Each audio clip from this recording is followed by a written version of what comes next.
हो ये सही काम है। गाड़ी किधर ले गए थे सुजुकी? वो वर्कशॉप अपनी वर्कशॉप में पे करा दी। वो सुबह आया था वो बिनोई मेरा भी उसी फैक्ट्री की है ना।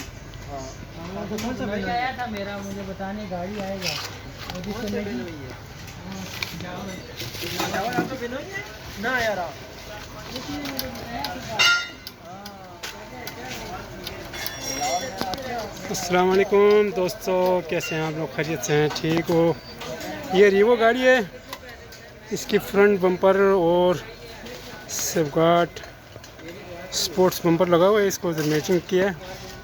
और ये हमारा राना असलम साहब है, ये पेंटर है और माशाल्लाह इन्होंने पेंट किया है।